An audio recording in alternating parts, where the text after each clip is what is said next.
Outside Health and Fitness Podcast, episode 147. How to stay safe on the trail. Go back to the Titanic. I mean, if she didn't have the whistle, she would never have been found. So that's a huge underrated survival tool.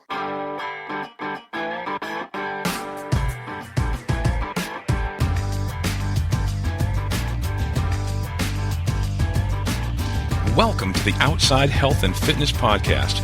We're getting outside the box, outside our comfort zone, and outside and in shape. If you're bored with the same old fitness routine at the gym and you're ready to try something new, then this is the show for you. We're exploring new and fun ways to get fit on the trail, on the water, on the slopes, and outside.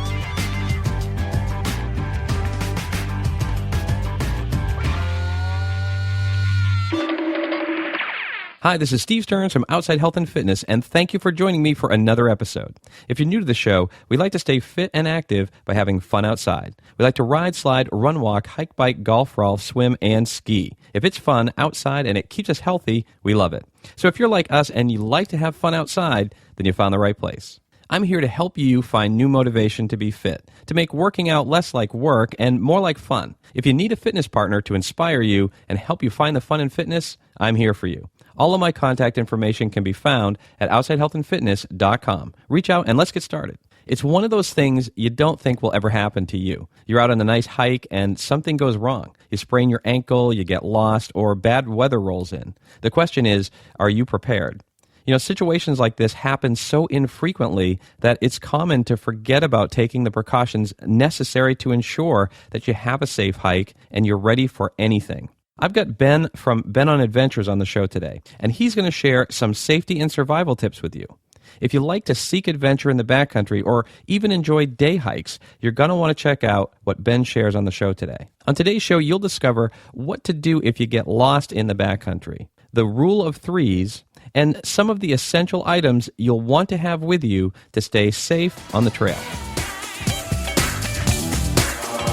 OutsideHealthandFitness.com. I first had Ben Maynard from Ben on Adventures on the show in episode 133, and we talked a lot about how he plans for an epic hiking adventure like tackling the Appalachian Trail or the Pacific Coast Trail. Now, obviously, when you're setting out on a new adventure, whether you're tackling a big trail or a small one, getting lost is a concern. And it's not just something that happens to rookies. Even experienced hikers get lost. In fact, sadly, the recent discovery of the remains of a Tennessee thru hiker show that she got lost and eventually died from exposure on the Appalachian Trail.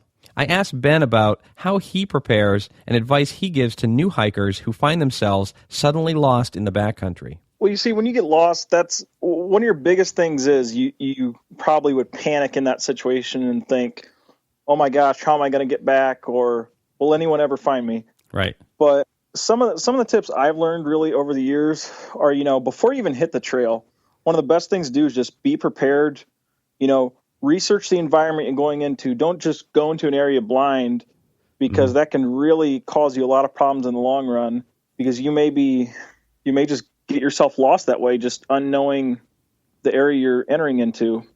Right. And another big tip about not getting lost is give your itinerary to someone. Right.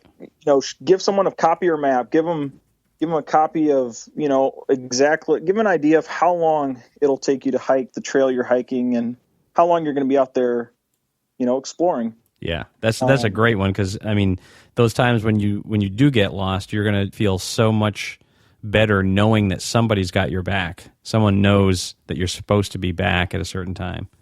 Yeah, that's definitely a great thing to remember. So how can you get lost in the first place?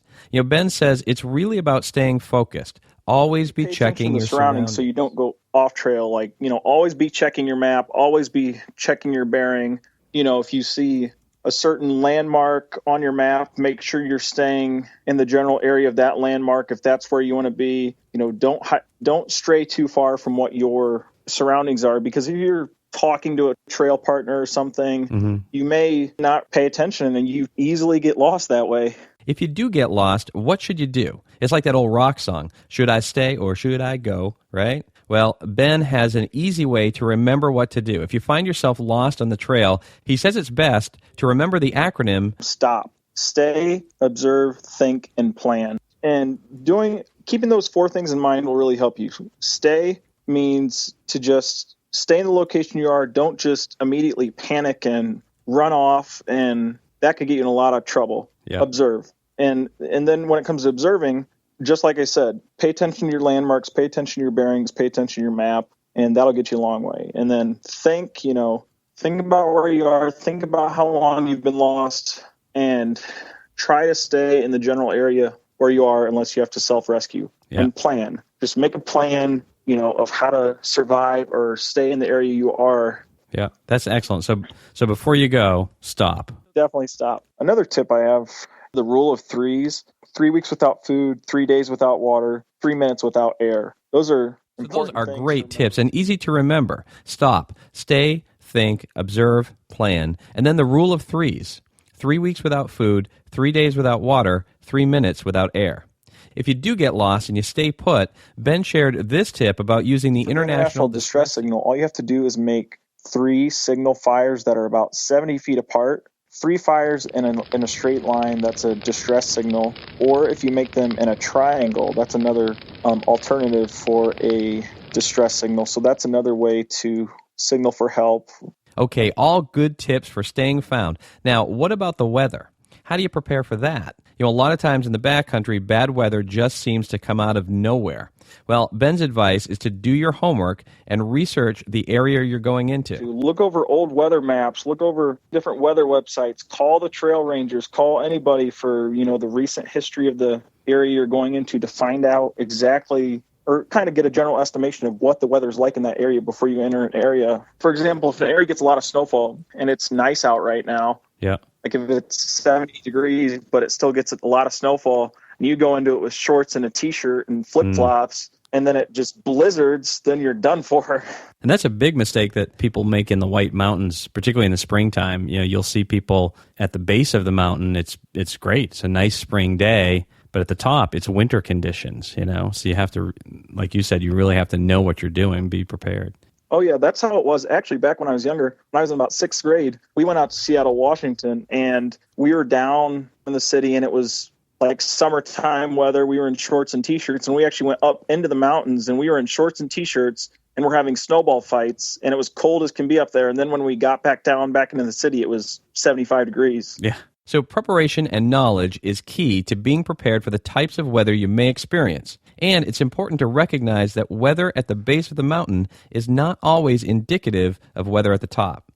But what can you do when you're on the trail and bad weather rolls in? One of the biggest things to remember is pay attention to the sky. Always keep an eye out on the clouds. The clouds start getting dark, clouds start rolling in, you know something's probably coming. Yeah. So you definitely want to pay attention to the sky. Pay attention to the wind pattern. If the wind pattern shifts, that could be a cold front coming in, and a cold front a lot of times signals bad weather. So it's a wise idea to always bring extra mid-layers, an outer shell, hats, mittens, and other weather gear with you when you're venturing into the backcountry. Even if it looks nice where you are, preparing ahead for cold, rain, and snow is a good idea. And speaking of rain, another thing you need to be careful of in the backcountry is water.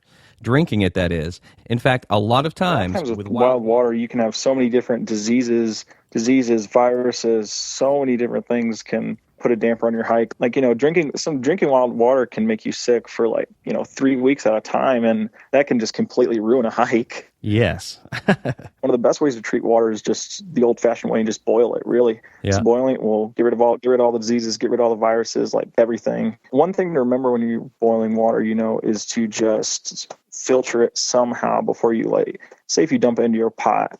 Don't just go out into a creek or stream or something and scoop up water with your pot just because, you could get sediments in there. So definitely put some type of barrier in there, like a T-shirt or something to cover it, and then put water in there to filter out sediment or pieces of bark or dust. So the last thing that you want to have to deal with on the trail are stomach issues caused by nasty bacteria or microbes. When you can, it's obviously best to carry in water. But what if you need to replenish your water supply on the trail? What's the best and cleanest source? The ideal location is definitely get water from a flowing water source, because a lot of times stagnant water sources can really house the bacteria and viruses and all that, all the nasty stuff. If you're in a snowy area, like a snowy mountaintop or something, you could take it and put it inside a container and like put it in your pack or put it in underneath your jacket or something, and melt the snow. But you never want to eat snow because it can like blister your mouth really badly. Yeah. And one of the main things it can do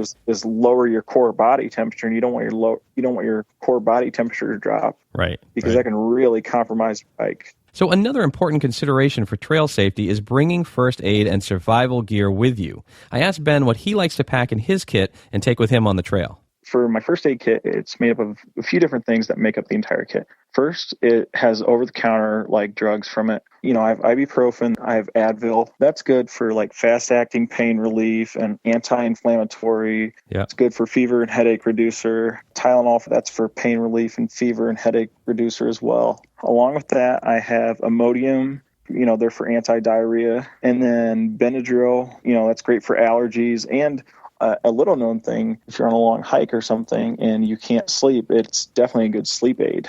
And then either Claritin or Zyrtec for, another allergy thing. Those are the different medicines. But when it comes to wounds, I carry just, basic adhesive bandages, in different sizes, whether they be for small things like something like, little scrape or like a bigger bandage. I just carry a little assortment of those. I carry some roll gauze just because gauze can be really useful for just about like any type of cut or injury. I carry some Neosporin. Some tools I carry is, just a classic Swiss Army knife in there for batteries are great to have in your first aid kit, for whether it be for your headlamp or flashlight or whatever it is you carry that needs batteries. That's a great place to store batteries. And then I carry a whistle in there. Yeah. A whistle is a great thing. It's a very underrated thing a lot of people look over. But I mean, look, go back to the Titanic. I mean, if she didn't have the whistle, she would never been found. So that's a huge underrated survival tool. We used to have this thing, you've probably seen these, where it was a whistle with a compass on the top and a little compartment for matches and a little, like a flint on the side of it. It was a great thing to carry. It was real compact. And it had a lot of good stuff. Speaking of flint, another great thing to have in your little like first aid or survival kit, whatever you want to call it. I usually have 2 Bic lighters on me, just one in the first aid kit, one on my pack. Have some type of emergency tinder in there, like cotton balls with Vaseline on them. Because Vaseline's very flammable when it's on cotton balls, just a little bit, Yeah. And then a ferrocium rod, like a fire steel to get fire started. And, those, you can start those in any environment, whether it's wet environment, hot environment, snowy, it doesn't matter. And that's huge, too. I mean, if you do have to spend a night out, you definitely want to have a fire. Oh, yeah, definitely. That's basically what my survival kit, that's what it is. And it's important to go back over those things, too, isn't it? I mean, that's one of the errors that I've made before, where I've got a first aid kit and I just kind of throw it in the pack all the time, and then and I rarely use it. But then the time that I do need to use it, I go in and I find that the batteries are corroded or the aspirin has expired or something. One thing I don't recommend is buying a pre-made first aid kit. Yeah, because you can make one for the same price and have a lot more left over when it comes to like the medicines. Right, and you can get a lot better quality than you can in like a bulk or a pre-made first aid kit. That's definitely a thing I recommend doing. Wait a second. What about duct tape? Duct tape is a major thing I keep. I usually have that though, like that's either like on my trekking poles. Yes, right. Or it's around the handle of my knife or something like that. Yeah, exactly. Yeah, that's what I do with it too. I put it on poles a lot of times. It's got like a bazillion uses. You can almost start a whole civilization if you have enough duct tape. Oh, yeah, definitely. So aside from sharing helpful advice about hiking, Ben regularly reviews hiking and survival products. In fact, he just became a brand ambassador for Rocky S2V. They are a survival brand company. They make jackets, they make mid layers, they make trekking pants, they make heavier style trekking pants, they make trail running shoes, traditional hiking boots. Then they make little survival essentials, fire starters and stuff like that. And then I actually recently just became an ambassador for Minus 33. Yeah. They're a base layer company, and they make most of their stuff is merino wool. So it's real nice, real warm, real light, great stuff. Ben has a great website at benonadventures.com, and I'll have links to that site and all the other places you can follow his adventures online in the show notes for this episode.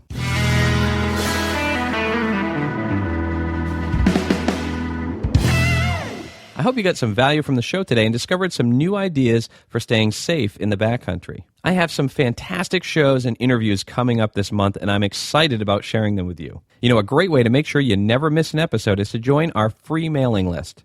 And I want to welcome a few new members who joined Outside Health and Fitness this week. Hello, Alex, Hill, and Orlando. It's great to have you on board.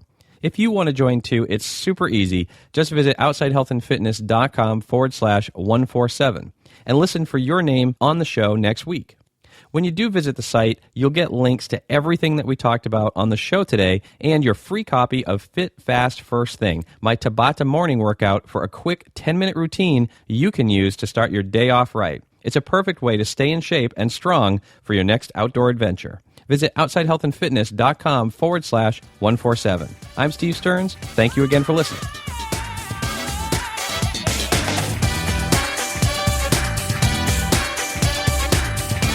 Well, that wraps up another episode of the Outside Health and Fitness Podcast. I hope you got something of value from the show today that helps you get outside and in shape. For more on taking your health and fitness outside, visit outsidehealthandfitness.com and subscribe to the show. Until next time, I'll see you outside.